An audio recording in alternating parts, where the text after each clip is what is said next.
Hey there, this video is going to be a rebroadcast of a Twitch editing session that I did about a week or so ago on using Capture One. So if you guys don't follow me on Twitch, every Sunday at 3 p.m. I go live. I edit photos, I talk about kind of my ideas behind them, and it's kind of like a community thing. You guys can join in, we can chat. So if that's the kind of thing you like, go over to Twitch and follow me there. But without further ado, let's get into the session. So I'm going to show you my screen. If we did this right, you should be looking at Capture One now. Yes, you are. Okay, so my friend Kaydence, if you watched the live stream on Thursday, we shot this Thursday before the live stream. She needed headshots. She's an actress here in New York. Been a good friend of mine for a long time, and shot her headshots for years. Really always fun to work with. And I always try to change it up a little bit. I mean, the more you work with somebody, the more you start to know their face, so you kind of are able to pretty easily and quickly like them. The trick with headshots to me is always trying to do something that is super simple, because headshots are not they're not about like your photo skills. You're not doing pop and blurs and color gels and all these other weird things when you're doing somebody's headshot. Headshot needs to be clean and simple. So for these, I actually used my lantern. I think I made a video with Marissa, maybe, although we didn't do it like headshot style, but where I used the lantern as my key light. I really like it. We'll see if we can see it here. This is just a test shot for the key light. Yeah, you can see it's basically around. I think I used it in the live stream too, because I had it set up. It's basically a big old ball of light, right? And what's great about the lantern is that you can pretty easily place it in front of your subject. And instead of like a softbox where you have to really worry about the angle, as far as you want to tip it far enough to get enough fill light, or tip it this way or whatever, you can keep it pretty straight so that you get this kind of flush, like flat light coming across their face. But you also have light dropping out of the bottom, so you have plenty for a reflector if you want to do that. Although I didn't really use a reflector here. I used an active fill light, but the lantern is just great, and I feel like they're underused. I like the old style lantern. I call them the old style lanterns because they made these before they made the pancake ones. I like these bigger ones. They do take up more space. I mean, it's probably hard to see that there. The pancake ones are nice because they take up a lot less space. But if you're not a filmmaker and you're a photographer and you have decent ceilings, then these are nicer because you have more surface area in front of the subject, right? Because your pancake lantern is going to be flatter like this, which means you have less forward surface area. So this creates softer light. Anyways. All that being said and done, the lantern is the original ring light. No, I mean, that's a good observation, I guess, in a sense. The lantern is good for creating kind of this frontal light in this scenario, but unlike a ring light, it creates, right, shape to the face because it's still above her, right? A ring light is flat. It's completely on the surface. So we're still getting this jawline here, and we're getting, of course, the butterfly light, which I like on a female subject. So really simple. This is literally just the lantern. I think it was probably just a test frame. Yeah, I think I just shot a couple tests just to kind of see where I wanted, just kind of tweaking the exposure a little bit. Really simple. But I knew I wanted I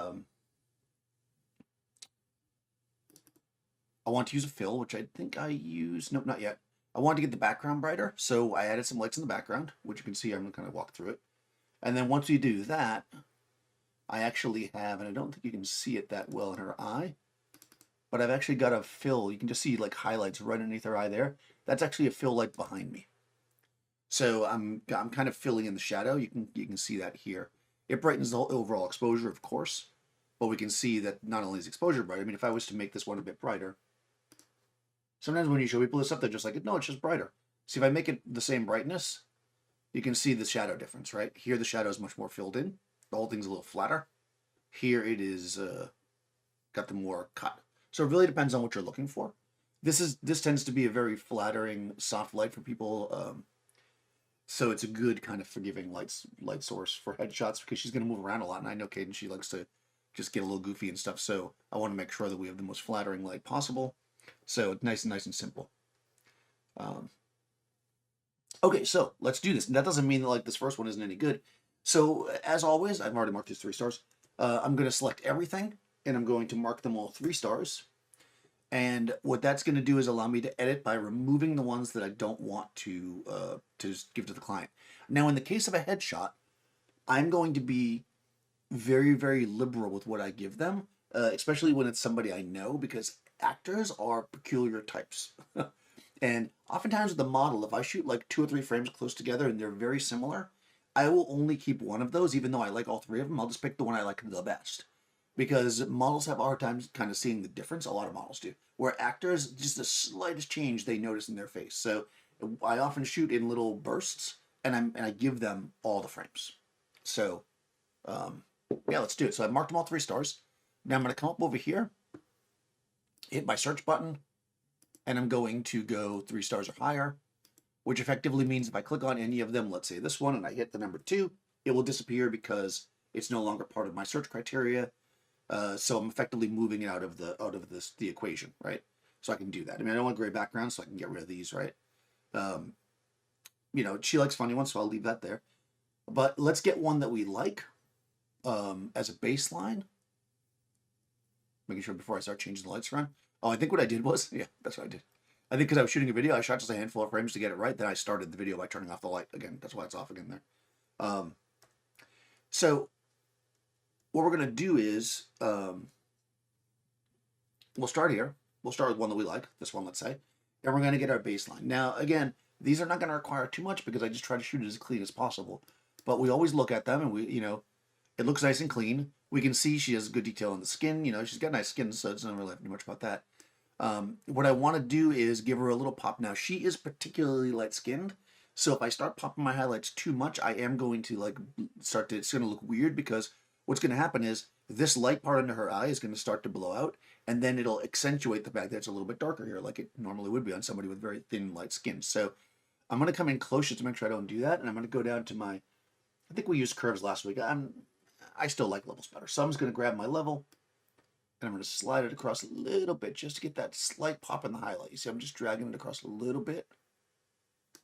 And then I'm going to grab my mids and dance those back and forth to make sure I don't.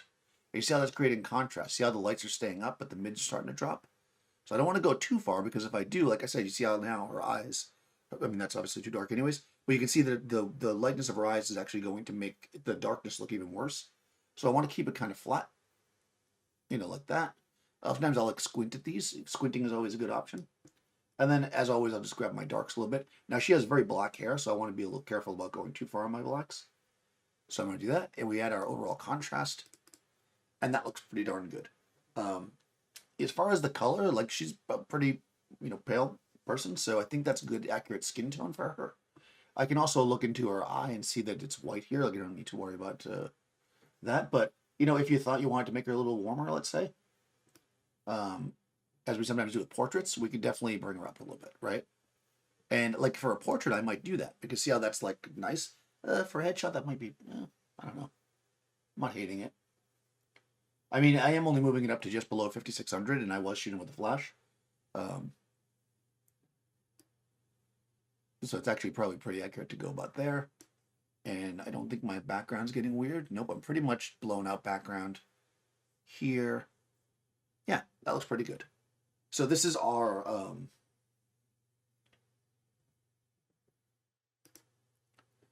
you know, this is our before and after. It looked fine, right?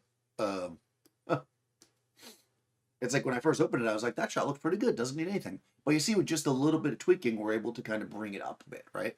I'm not saving the shot or whatever, or completely changing it. I'm just making it so that it's a little bit more, a little warmer, a little punchier, a little brighter, right? Turn that off. All right, well, we have that. Easy as that, right?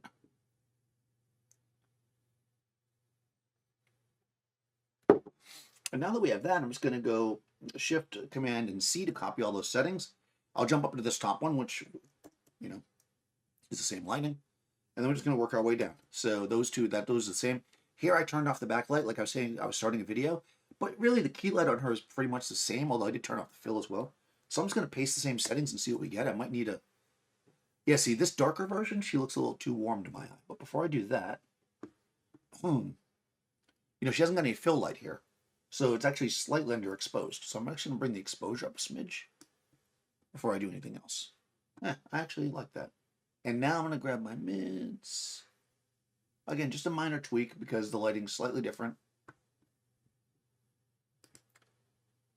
Now, I think... Yeah, that's good. I pasted the settings from the top one here. You know, I didn't recopy. A lot of times when I'm going down, I'll recopy when I make a change. But in this case, I knew it was different light. So, you know, here I got got some background in the shot, but it's fine. I'm not going to worry too much about that. If you were worried, I mean, that's just, if you've ever seen me shoot in my studio, I've got these, it's like a recessed area. I didn't put up paper, I was just using the wall. So when I do that, I have to be more careful. Oh, there we go. That's a 16:9 crop there. Oftentimes I'll leave my crop on 16:9 because you know, that's usually how I deliver. So we can see that if she was putting it online or whatever, or it was in a movie, like that's what it would look like. Cool. All right. And again, we're just going to kind of work our way down. Because of the nature of the lighting, she can pretty much move around wherever she wants, and it's going to stay, you know, nice and crispy. So I probably won't have to do too many changes, I should say, these as we go through, but I'll just continue to. And again, if you knew, like, if I wasn't doing this for you guys, what I might actually do, actually, I'll just do it to show you. So if I wasn't doing a live stream where I was going to talk about these, I would probably just go down. I know these are all in the same light now, because I mean, this was consistent. This wasn't from a demo. So these are all the same. I'm just going to select all of them, and I'm just going to go over and actually just hit Shift Command V, and I will just apply the settings to all of them. Right, and now we're basically going to have the same settings on all of them. I don't have to worry too much. Actually, that one looks a little smidge dark. Maybe change something. Yeah, looks like it is. And then what I can actually do is, once I do that though, I don't just deliver them. Obviously, I still want to look at them. So I'll roll back to the top. So instead of having to just every single time keep hitting the button, I did it once. I can just kind of work my way through them. They're going to take a second of refresh as they come in because they're obviously it's applying the settings. And I'm just going to look. And if anything here seems off or out of place, you know, again, I know she likes the silly laugh ones, so I'm leaving them. I mean, to me, those aren't the best shots of her. But I'm only really going to remove shots that are technically bad in this case. Because, I know the subject. Like eyes closed, that's two there. Yeah. And that's maybe beyond what we want. There we go. And that's a little bit off. But if it's like a laugh or something, I'll leave it in because I like that kind of stuff, and I know that she does too. So, just trying to recompose after a laugh. These are like something like that. So you got this laugh, and then she's trying to recompose, so that it's still kind of an off shot. But then right after, you've got the eyes are just great. You know, that's just the nature of the thing. That's one reason why it's nice to have these interactions when you're shooting a headshot. Oh, because I changed something here because this definitely looks. Oh, I did. I actually warmed it up because look at the color temp. Oh no, it was warmed up from 4K. There we go.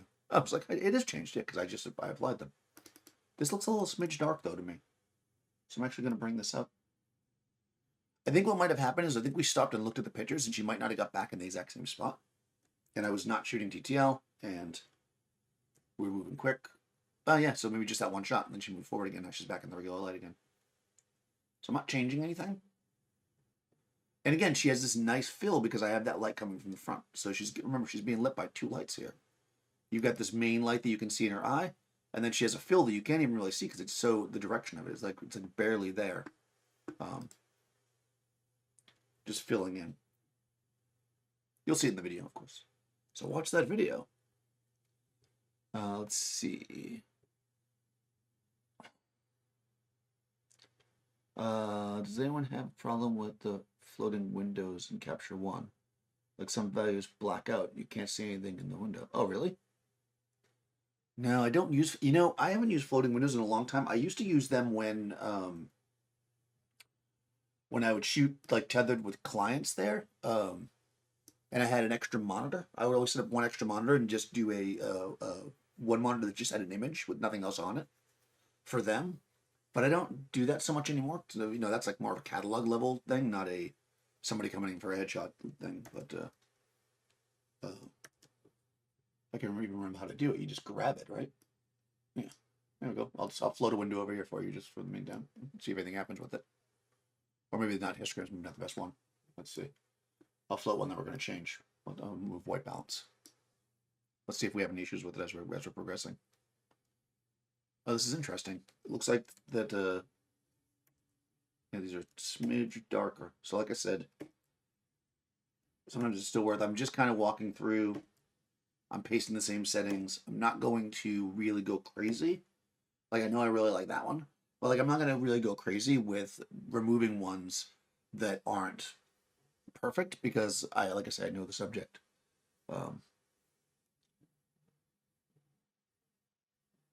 Crazy close to keynotes. Yeah, I mean, keynotes can often be used.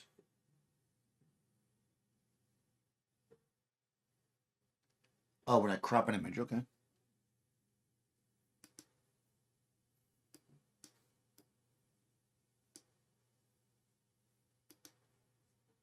No. Or you mean the crop box? That I don't think I ever float. No, it's not going away right now. I don't know. We'll keep watching it. But I haven't, like I said, I don't float stuff that much. I don't. Well, I do have another monitor, but I mean, I'll have to keep looking over at it. Let me do this. Let's do this. Maybe, do you float it on a different monitor? That's normally when I would do that. Let me go over here and I'll take my my focus window and I'll float that out over here onto the other monitor.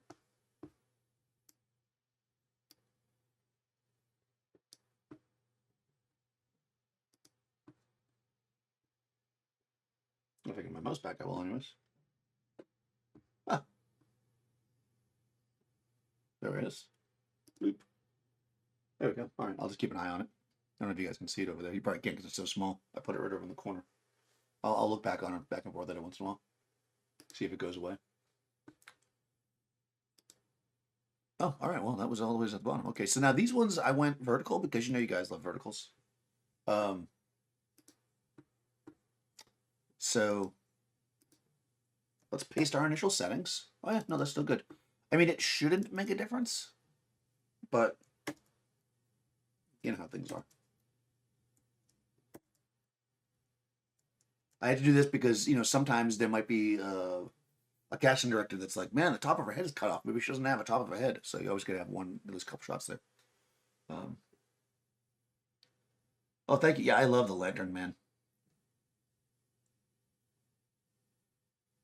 I would know if it happened. Huh. What would cost? Oh, for the keynotes? Well, I mean, yeah, I mean, I guess. The thing is this, the thing with this is that it's a flash, you know, so it's, I mean, keynotes are nice, but they're still keynotes. People were obsessed with them for a long time. I do like a look from the keynote flow, but it is very, very specific. All right, so we actually have this. So at this point in the shoot, Seth came in, and he actually brought a Z7 II. And when I plugged it in, for some reason, Capture One just wouldn't recognize it. So I set everything and made a new session because I didn't want to mess with my session and lose what I had. So I basically made a new session and then we continued with that. So we have 2 sessions here, which is weird. And what I probably should do or would do, I'm not gonna bother, but is maybe take those images from the first session and import them into this one, excuse me. Once I get everything put together.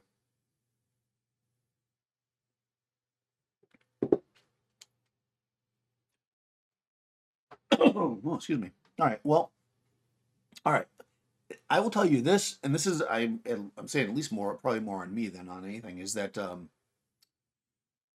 I found that with the Z7 II, that I mean, in my extreme experience using it just for the afternoon, I mean, which makes sense because it's way more megapixels. It feels a little slower to use than the Z6. So I found myself actually, because I was hand holding, which is shooting sometimes before it was locked into focus. So I did find more slightly soft images here. So here I'm going to be a little more careful with that. And I might pop up my navigator window just for that exact reason, right? Because I know that I shot. What I don't want to do is deliver an image that's out of focus, right? I mean, that would be. So again, I'm marking them all 3 stars. And then I'm going to come in here and I'm going to hit 2. Oh, let me go up in my search criteria. Remember, I'm basically starting over. 3 stars or higher. And I'll hit 2 on these test shots where I was just trying to get the camera to work. And here we are. So again, we're in the same light. Yeah, it stayed the same. Okay. So I'm in the same light and everything, so I just paste settings from the other session. It worked fine. So yeah, I don't think that there was an issue. I'll put this floating window over here for now because I actually want to check my my focus on these as I go. Like I said, no, it's pretty darn good. Okay.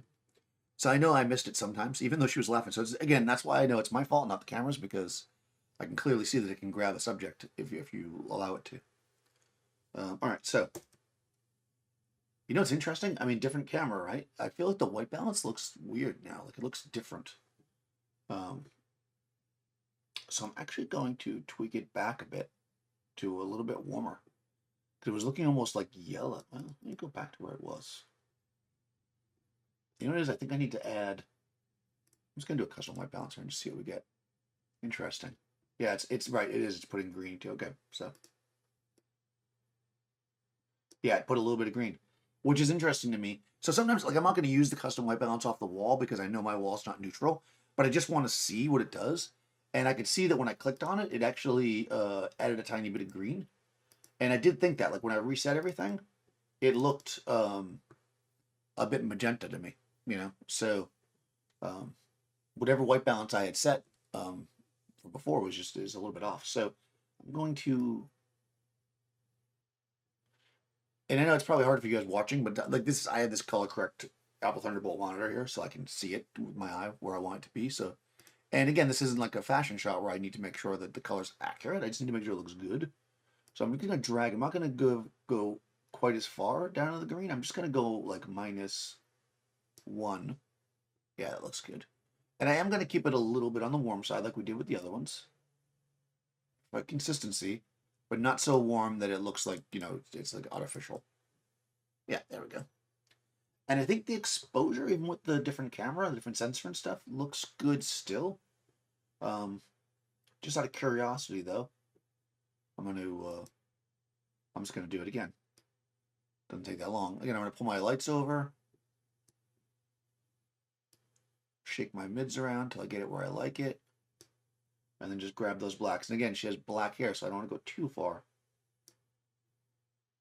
Yeah, if anything, she looks a smidge bright, so I'm just gonna drop this a tiny bit. There we go. Look at it big again. Yeah, that looks good to me. So I'm going to copy these settings. I remember I had already pasted on the one above it, so I'm just going to go up there and paste the new settings. It didn't change that much. It's funny when that happens. There we go. Now I've got a new setting that I can just work my way through here.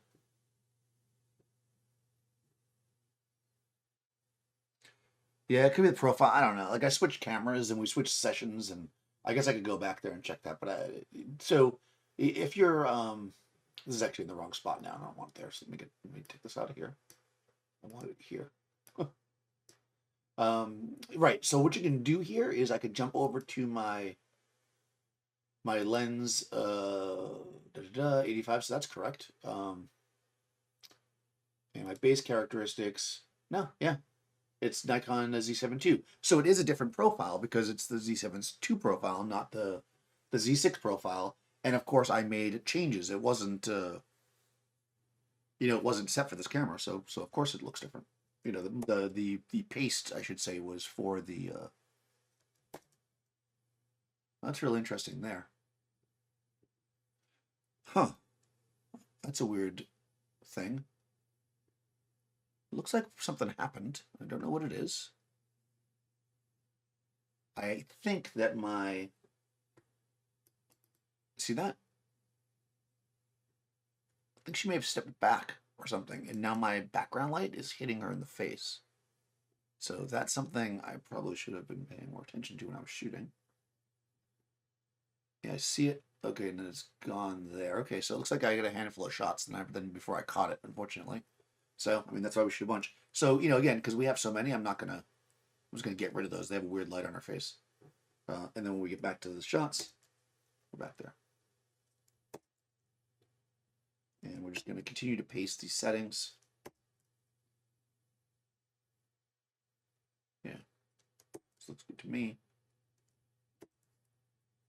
Again, you know, it's like what's going on here as usual. Yeah. Now, because again, we're having this situation where they're all in the same light instead of me like hitting enter every single time. I'm just I'll do one outfit at a time. So I'm gonna drop down to here and then I'm gonna paste the settings on all of these as we go through to do the edit. That way I don't have to keep hitting the keyboard strike. I don't wanna, you know, get repetitive stress injury on my finger. Okay, and oh, she got on her face again there. That was soft my game. Okay, so again, if the light hits her in the face, I'm gonna remove it, or if it's like, unfortunately, yeah, it doesn't look good. It's a weird shadow. And again, if it happened on every shot, I'd have to try to fix it. But ooh, yeah, she must have moved. Something happened. This is what happens when somebody comes in the studio and gives you a camera. I blame Seth. Seth, if you're watching, you effed it up. I wonder what could happen there. It's funny, like these verticals are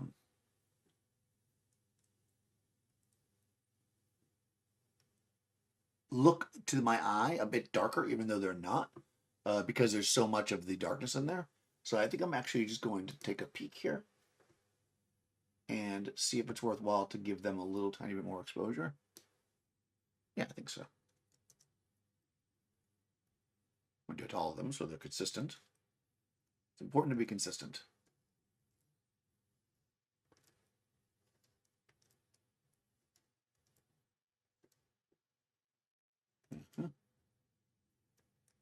Okay, no. Good.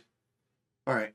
At this point, I don't know what was going on. Oh, I think Seth was photographing. Man, my nose was red. I mean, my allergies are just killer. Anyways, so I'm looking good there. Oh, yeah, there we go. That looked great there. All right, there she is. I unfortunately I just pasted the settings from the other thing, which means the exposure's too hot. So I'm going to come down, and I'm going to recopy this one, and we'll bang it in. So nice and clean, nice and simple. I gotta tell you that 85mm is pretty nice. So when I went to go get the Z6 II, I wanted to order a bit of a longer lens because I didn't really have one. And on my Canon, which I generally use for headshots, I have the 85 1.2. So I was thinking, oh, you know, I'm going to get myself an 85. Or actually what I kind of wanted was a 105. Yeah, see, that's out of focus. Because my personal taste on Nikon, I really like their 105s. I'm not saying they don't have a good 85, but I'm just saying I prefer the 105 when I've had Nikons before. And as it turns out, that one's a little bit soft, but as it turns out, there was no 105 yet for the Z system. There's just the 85. So I went with the 85, and I like it. I think it's a nice camera. A nice lens. The reason why I would do a 105 over the 85, I mean, besides the fact that I just like that focal length, or I have in my Nikons in the past, is that, you know, I'm almost always shooting with a 24-70. So, I'm going to tweak this a little bit. So I feel like I like to have a little bit more distance, you know? So it's like if I'm going to buy a lens, to go from 70 to 85 is not huge. I mean, it's something, obviously. But I thought 105 would be better for me. But I'm trying to keep this entire system in the Z lenses. I just don't see a point for me in buying any of the Nikon glass for the DSLRs because I think, you know, ultimately most camera manufacturers are going to move towards all mirrorless cameras. So I don't see myself ever buying another DSLR from Nikon, but you never know. I mean, they still make them, of course. But it seems to me like for that format, I'm probably going to stick with mirrorless. So buying mirrorless lenses makes sense. You know, even though the adapter is fine and I've used it and this and that, I just feel like if you're going to be in a system, you might as well fully embrace it. And I can live with the lack of a 105 until they come out with one, which I will eventually pick up because I really like a 105.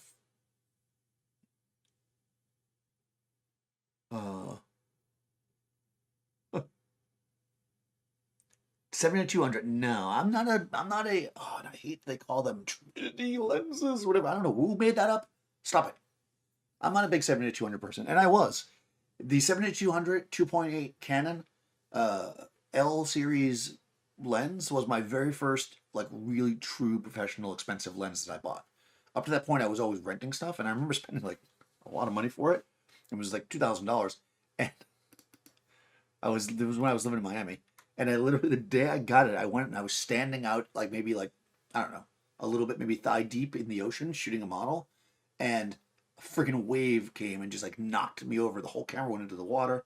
The lens got soaked.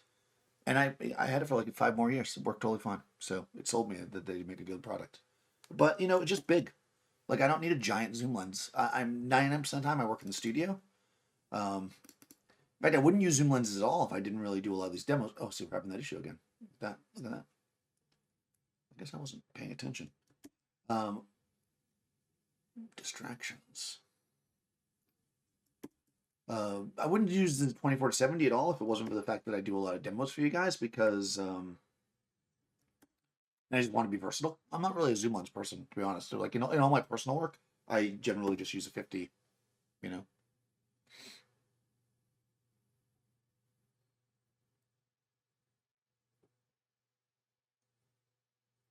Yeah.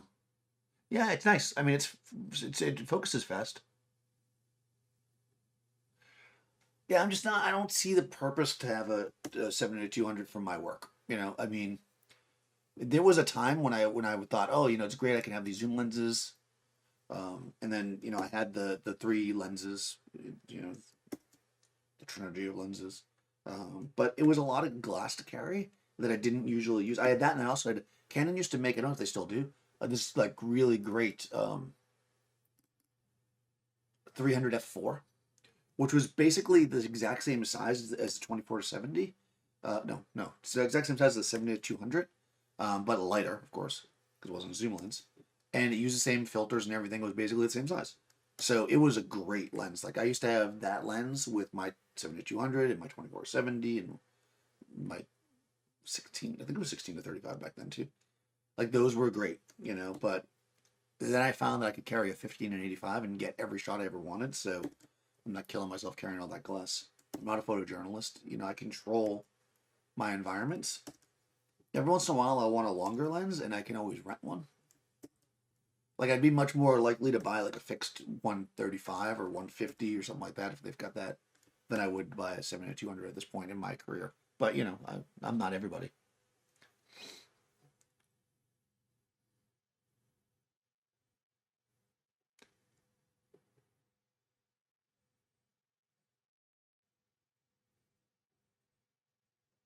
Yeah, I don't know. I mean, it depends. To me, like, if you're using, well, first of all, if you need the reach of a 200, then you need the reach of a 200.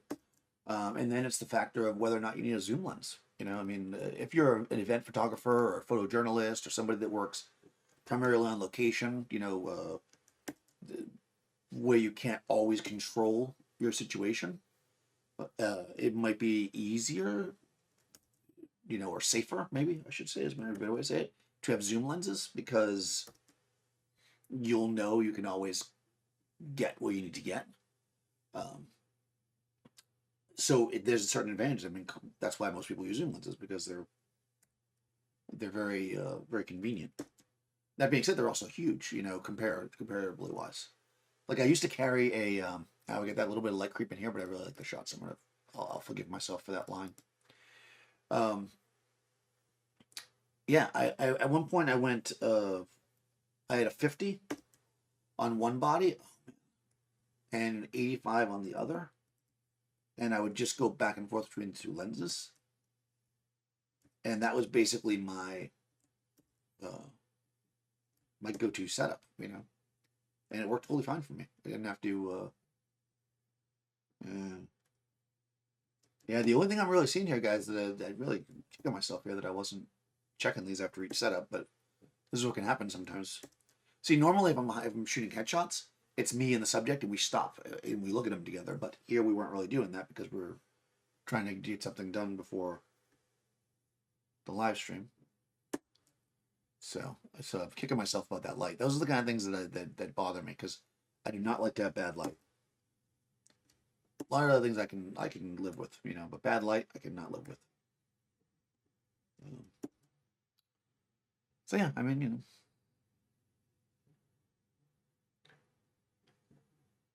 Yeah.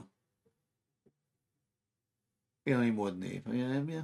I mean, I like I say, if you watch my stuff, you would probably see that the vast majority of the videos I've made, I use 24 to 70, and I'm able to get all kinds of different results with it. I mean, it really comes down to just what you need to do.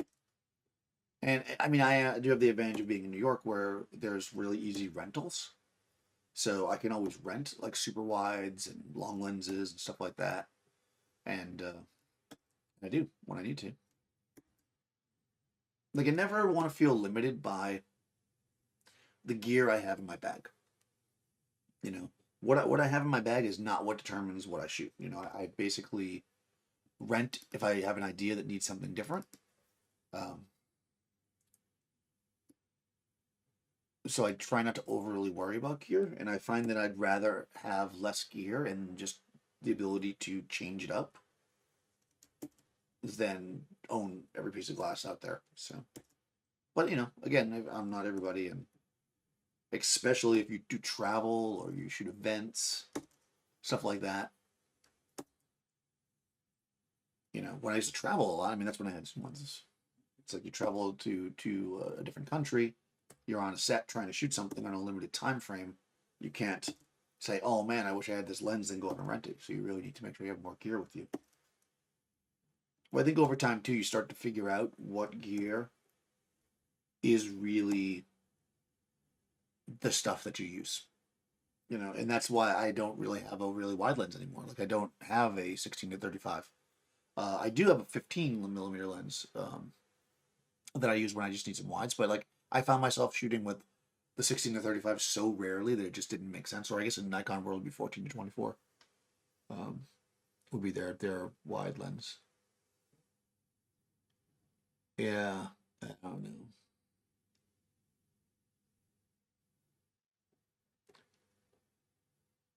Yeah, exactly. Yeah, you just got to find the lens that works for you. Exactly, that makes sense. Yeah.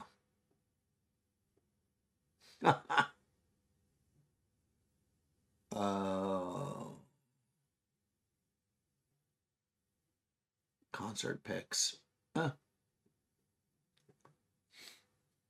Yeah, I mean, yeah, I mean, if you're working with a lens, I do think that if you reach a point where you've got a certain clientele that wants that look, that really shallow depth of field, you'll want to have a faster lens just to have it. I mean, I can't ever see myself shooting wide open for a portrait. It's the weirdest thing to me. But that's of course just how I shoot. So I feel like even at f4, you know, you can really get the background out of focus if they're not right up against it, which I find to just be more pleasing. But if you want that shot, I mean, I say that, but I actually, as I say that, I'm pulling a Seth. I'm going to get up. I do have this shot. Let's see if I can show this. Oh, what did I happen? Oh, that is actually a picture of Kaydence. I'm going to show my camera again. There we go.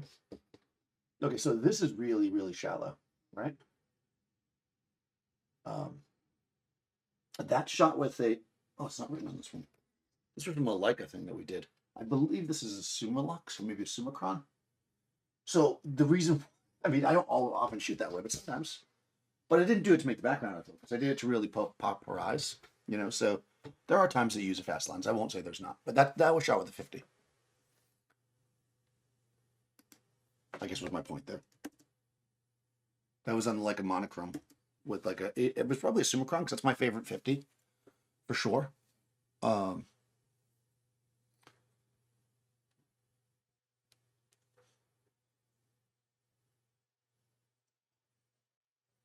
Yeah, I don't know. I mean, I think not to get into like philosophical, but like I feel like people want. I remember.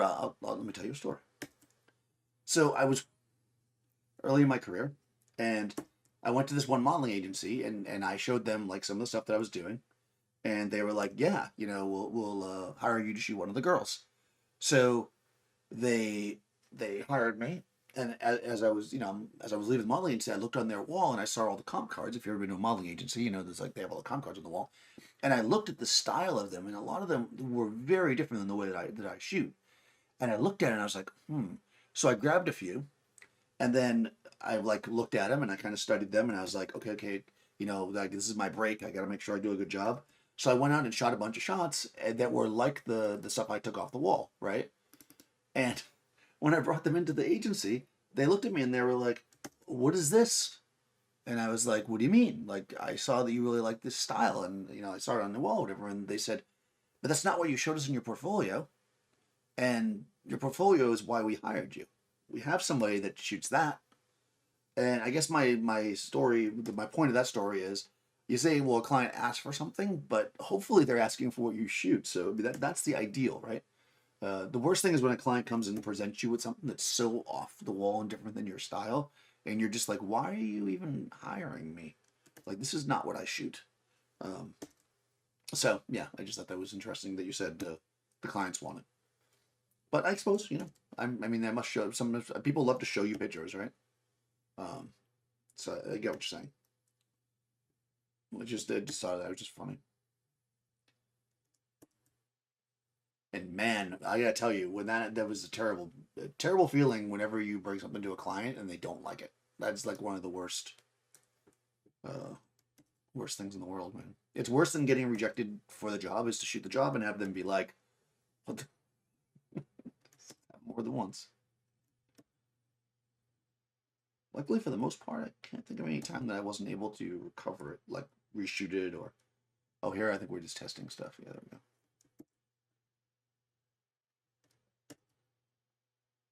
Okay.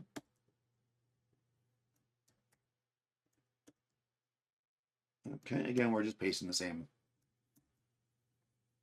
The more I'm looking at this, the more I think I might have it. They might be warmer than I want it to be. That sometimes happens to me when I'm shooting. Like I'll look and be like, no, I guess not. Okay. I take it back. All right. Let's get that back where it was. Okay. Sometimes when you look at something for too long, the color wise, it just starts to look weird to you. I think because she's so fair skinned and the wall is. We joke about that, but she's like as bright as the wall. Oh no, what happened there? That little power jump. That's probably shooting too fast. Oh, actually, surprisingly, I said at the beginning that I was gonna have to watch the focus, but I've only seen a couple so far that have been out of focus.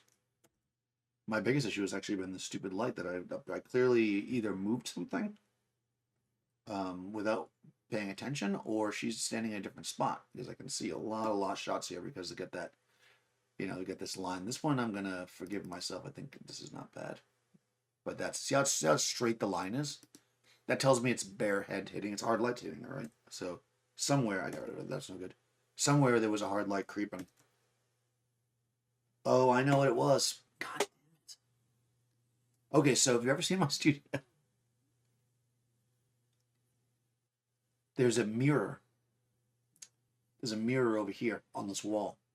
And I'm betting that somehow the light that was the fill light got bumped and it wasn't shooting straight into the silk anymore. I bet you it was slightly turned so that it was hitting that mirror. And when she, you know how mirrors are, it was redirecting that light. So when she stood in a certain spot, it was just kicking across. Wow, that is crazy. Yeah, it's like, yeah, that's exactly what it is. It's kicking up from the back. Oh well. Such is life. Not gonna worry about it. Luckily, there's a gazillion of them that weren't like that. More, well, I'll tell you what. If every shot was like that, I would be like here. I'm letting it go because actually that one's soft. I was gonna let that one go, but it was soft anyways because it was like right on the side of her face. But okay, I'm just looking. Oh, that one might be soft too. After I just said there weren't that many that were soft. Yep. Yeah. I was waiting for them to kind of come in to see if they're. Oh, looks like it's soft as well. No, that's not. Okay. Cool. Yeah. All right.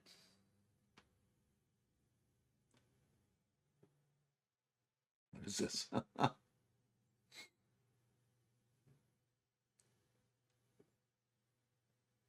Caps. Suspending caps. I don't know anything about that. It was me too. Sometimes the way too. Yeah. Exactly. Yeah. Exactly. That's why I shouldn't. That's why I try to get all the color, uh, early on while my eyes are still good. Because after a while you start staring at stuff and you're just like,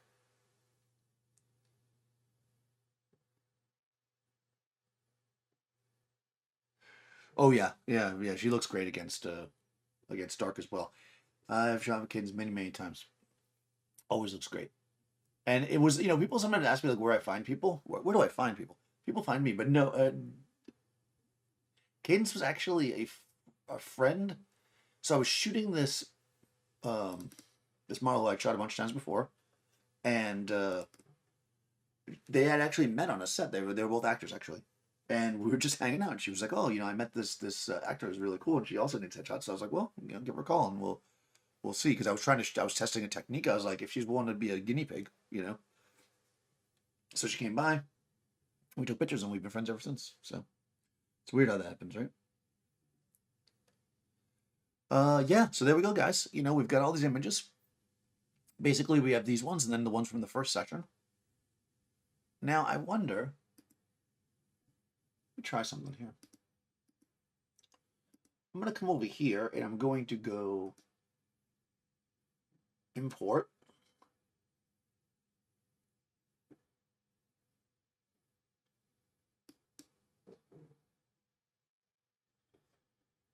I'm going to find.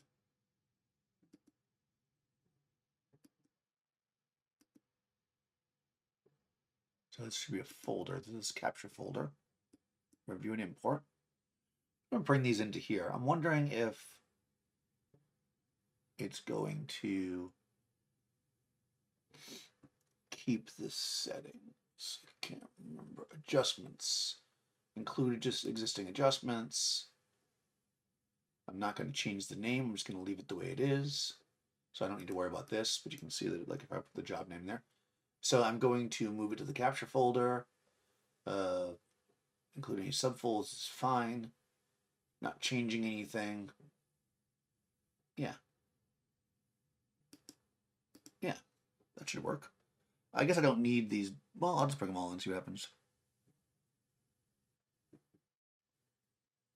Making sure I'm not doing anything weird checked off that's going to like destroy the images or whatever. Oh, yeah, look at that. Now it doesn't look like they're coming in adjusted though. Maybe they have to build their. Yeah, it was such a weird thing. It was like we attached the Z7 to the computer, just wouldn't find it, and then I think ultimately I reset the computer and that's why I did it. Um, but I already opened a new session, so that's why I'm not combining these two sessions. It happens. It's rare, but it happens, and I'm quite sure it was a user error. It's always. I was just doing something in Premiere earlier, and I'm like, "What is wrong with Premiere?" And then of course I googled it and found a video where I was obviously doing something wrong. So whenever you blame a company for their stuff, you take a second because you're probably doing it wrong. That doesn't mean that that's perfect, but yeah. Wow, that's coming in. Am I dropping frames because I'm doing this? Actually, no, I'm not. I've only dropped 46 frames so far. Import complete. Take me there. Let's see if it did it. They don't look right, do they? Oh, there it is. Okay, yeah, this just needs to build the stuff. Oh, I see. I can see right down. It says generating previous. Okay, there we go. So I'm combining them all into one folder here, which is good, and it kept their numbers and all the other stuff, so I don't have to worry about now doing this twice, which would have been a pain in my butt. So yeah, it looks like too we already have one cropped like this, so we can use that for the thumbnail. All right, guys. Any other questions? Wow, I'm getting fast at this, huh? It's not even 4 o'clock yet. I think I'm editing too fast. But that's because I'm not blabbing about stuff, I guess. Let's see. Do I have anything else? Oh, you know what we can do, actually? If people want to hang out. You want to do one more? I mean, it is Valentine's Day.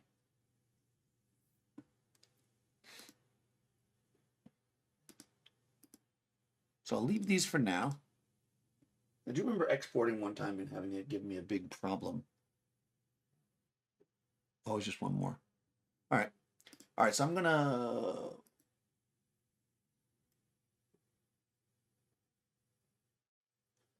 open. And I have another one here. The live one, which is also Kaydence. We did single light. You know, this is actually appropriate for Valentine's, right? So the other thing that I did that I was hoping to edit for you guys live, but I can't because I looked up Twitch's rules, is I did a shoot with my friend Norton, but it has, you know, it's got nudity in it, so I can't, it's like a jewelry shoot. So maybe I'll post some of them after the fact with like black things, whatever, so people can see. And we'll deal with that then, but cool. All right. So for those who watched, this was the single light demo from this past Thursday.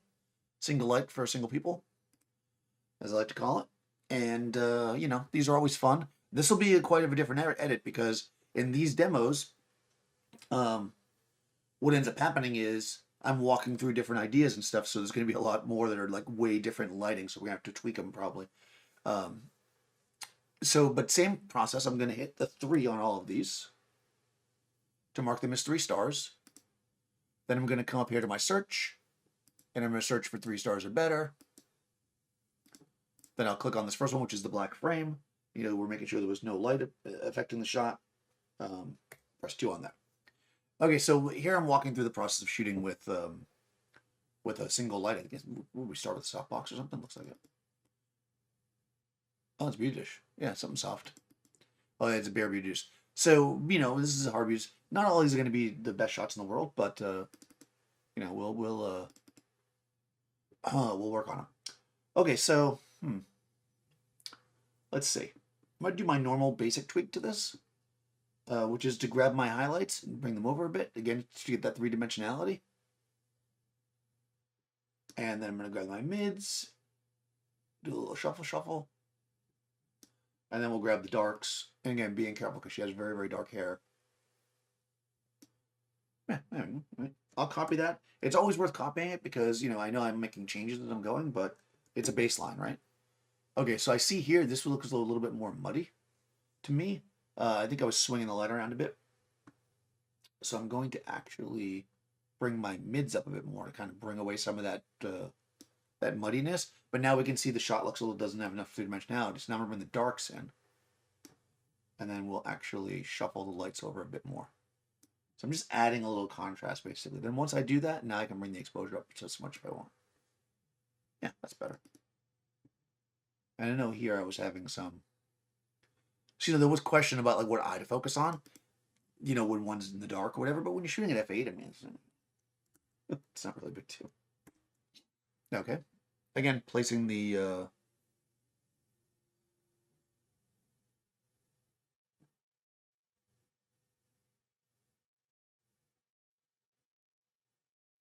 Oh, was it really an f-stopper? Oh, I didn't see that. I'll have to go look at it.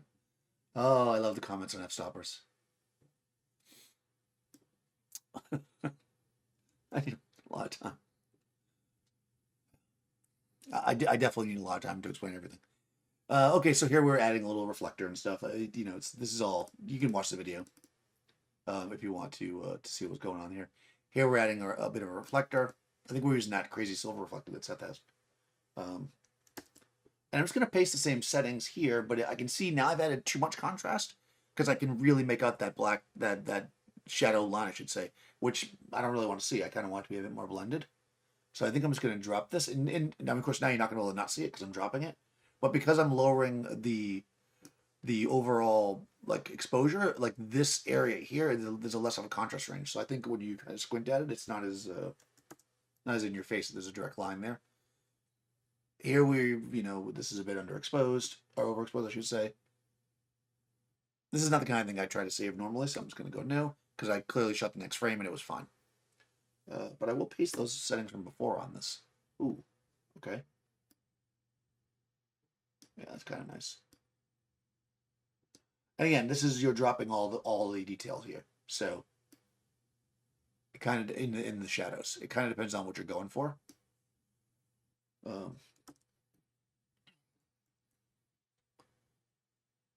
Yeah, I think at 1.2 we're messing around with adding reflectors to this. I'm just kind of adding the same settings on these. Well, I don't know what to do. Oh, I was trying to do a lot of weird stuff during these demos. That shot's no good. Okay, that one's out of focus. Okay, I think we got her. I was putting her closer to the wall to show the shadow on the wall, I think, and then yeah, we'll just pretend like these shots didn't happen. Although that's not a bad shot of her. The background's just terrible. Let me bring my settings to an appropriate place.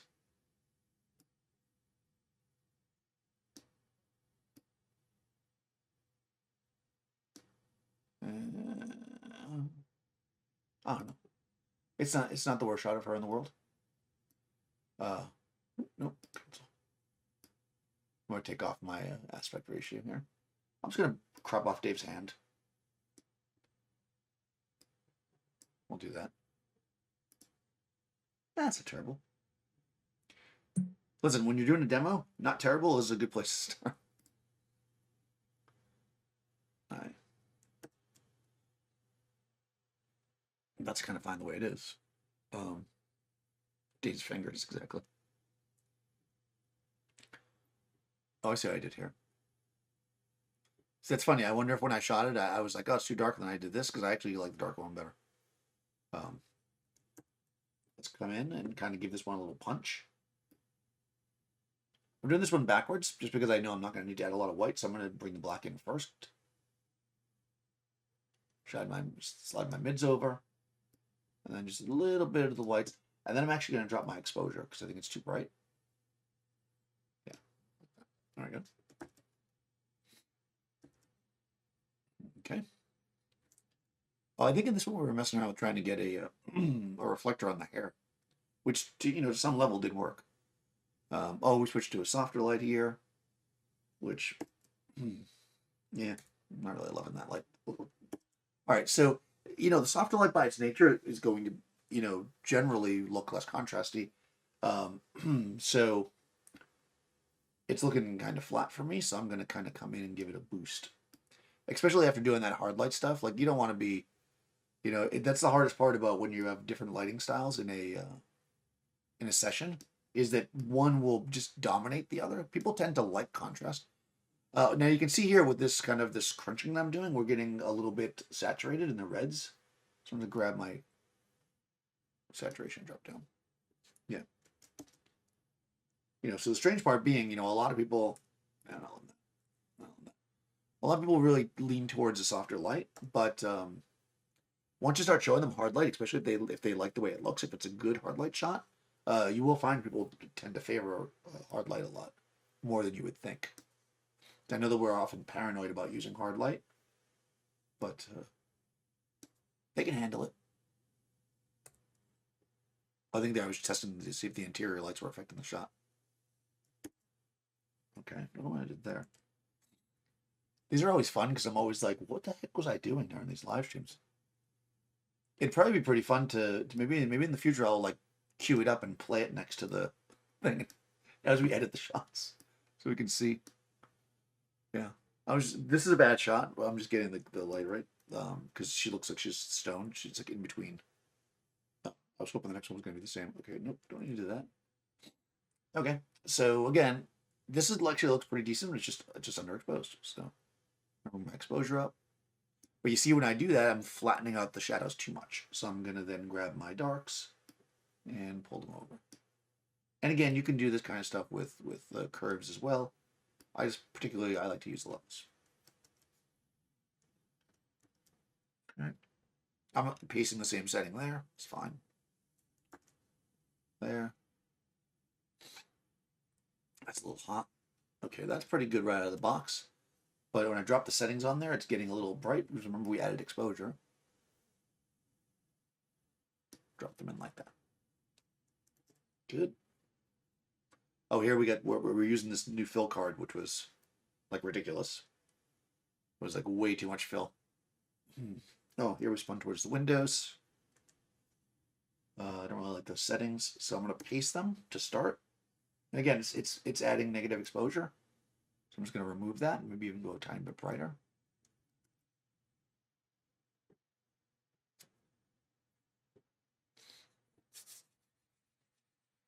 Okay. See, the Nightbot is getting... Oh, here we go. Yeah, so now I've got the light. I turned her, so the light was more overhead, and we've switched to a more shallow depth of field, you know? Because again, this is f4 at this point, so we're getting, you know, shallow depth of field, no problem. I mean, it's not crazy focus circles, but it's, you know, you can definitely get the background out of focus with f4. Yeah, I mean, we're trying to work that reflector, and it is just crazy bright. I think in the end, I just ended up putting it really low. Like I put it, you know, normally putting a reflector like just out of frame. I'm putting it like really like low down by her waist to get it to not completely blow her out. Like craziness.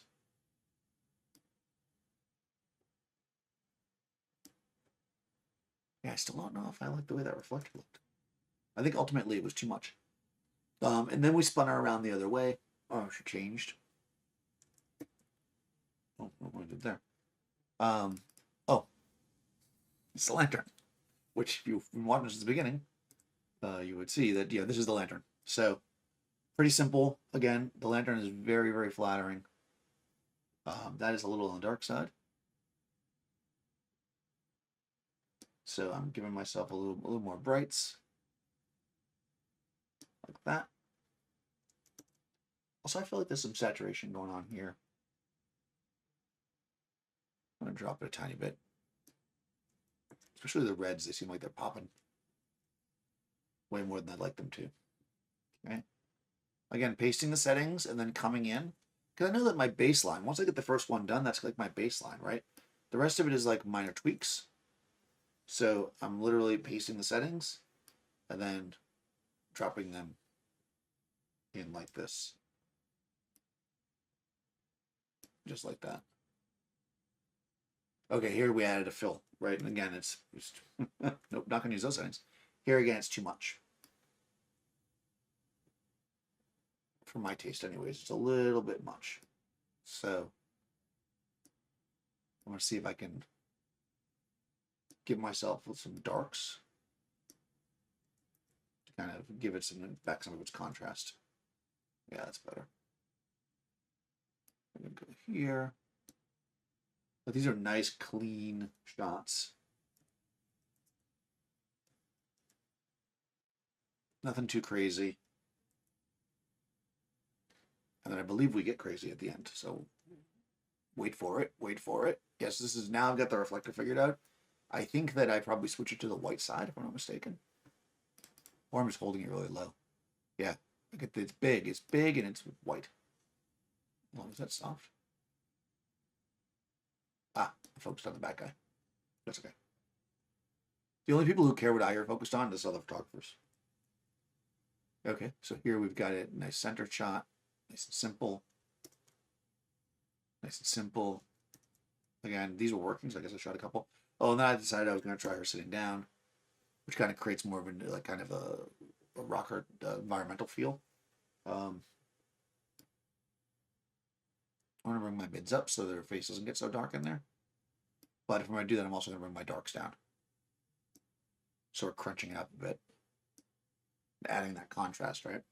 That's the key here, is we want to get our contrast where we want it.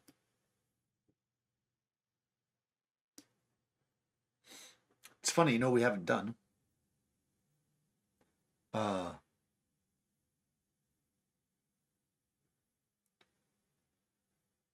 Bedtime. All right. Let's see it. Um, what we haven't done is use the classic created for her black and white style. Kaydence black and white. Just curious what that'll look like. Yeah, garbage. Like, this is clearly not shot to be black and white. And I think this is one of the reasons why I'm showing it to you, is because I think sometimes people think like, oh, you just like put a black and white style on it, it looks good. I mean, I could probably tweak the heck out of it to try to make it look better, but the reality is that some things just look better in black and white, and some things look better in color. And if you shoot it with the intent, like the softness of this contrast, because of the redness in her skin, and this being so gray, it makes her stand out. Even though when you squint at it, she's almost flat with the color. So that's just something to keep in mind. That, and I've mentioned it before, but I always mention it, is that if you plan on shooting using black and white, it's a good idea to do it while you're shooting, so that way you can get a feel for what it's actually going to look like. You don't have to do like a major, like finished tweak, but you definitely want to apply that black and white filter at least loosely on the images as you're shooting, if you can. Even if that means doing it in camera with a profile on the camera, just so you can get a good idea of what. And once again, I'm focused on that back eye. I guess I like to focus on the back eye. That's my style. Oh, okay. So now I was like, oh, what if we put the light behind her? Right, we're only using one light, remember? Clearly garbage, right? And then I was like, well, we could probably throw a reflector up, right? Which is what we did here. And you can see that I love focusing on that back eye. You can see that it brought the face up a bit, but it's still dark. I mean, if I could bring it up, I'd go like that, right? Let's tweak this guy. Right, so that kind of works. I mean, we're getting fringing on the hair a little bit, but this is kind of part of a style. So here we switched over to that really heavy-duty reflector, right? We were having issues with it earlier because it was too reflective. Now it's giving us that whoosh that we need. I haven't done anything to this. This is right out of camera. And see how filled in it is versus this one, which was a regular silver or maybe a white one. I think it was the other silver reflector, the small silver, if I'm not mistaken. So it's like that reflector, it's like whoosh. So if you watch that video, I mean, I think Seth made a video of how to make it, so you guys want to see how to make it. But then I decided that it would be cool to kind of add some fill. So before I do that, though, let me get a good settings here. This looks pretty darn good on a camera, but I always like to Twitch. I like to Twitch. I like to tweak things a little bit, so I'm just going to bring a little lights over. And again, I'm going to dance my middles around and slide the darks. And there we go. And now you've got the shallow depth of field, even with the f4 lens, right? Like, look at how shallow it is. You've got your kind of even light across the face, and it looks nice. So I'm going to copy these settings, and we're going to come in. I don't know when I added the other reflectors. Yeah, they're there. You can see I added the reflectors. I think I added one other reflector. Yeah, and then what I did was I added two of them. You can actually see, it's hard to see. There's two reflectors like right here in front of her, like kind of like this. And then we get like nuts with it. I actually bring them in like tight on either side. You can actually see it's almost reflecting too much here. So I wonder if in the end that's going to be a problem. So with her hair tossed back, now we've got, remember the light's behind her. This is only one light lighting this. The light's behind her. And then we've got this really heavy duty reflector that's bouncing back light from up here, right? It's like in front of her. And then we've got a silver card here. And then also, a silver card here. It's two different cards. You can see by the angle. One on either side, right? So we're getting this really, really kind of flat light. With that. Let's see if I throw a little tweak onto it. Yeah, just a tiny bit. It looks a smidge bright to me. Okay.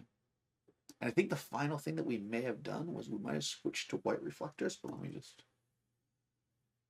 Yeah, so that was fine. It was the idea was good. Like we were like, oh, this is working really well. But look at how like it's kind of underlit. It's almost too flat and underlit. It has almost like a a combination of a ring flash or like horror like feel, because like there's no shadow kind of, but there's light, because you can see her catch lights. It looks like the light's coming too much from underneath. In fact, there's a tiny bit of shadow right here.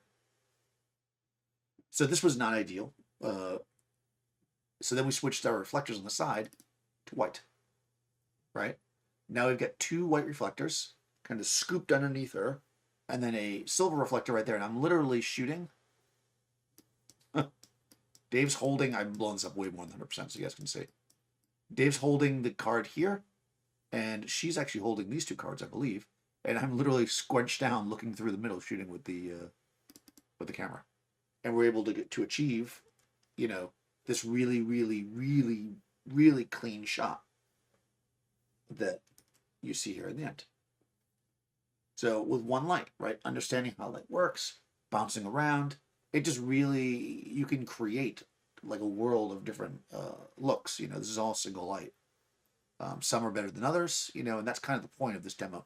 I always feel like when I do this demo, if I were to just come in here and be like, okay, here's 3 things I know are going to work, then the demo, right, it wouldn't take 75 minutes, right?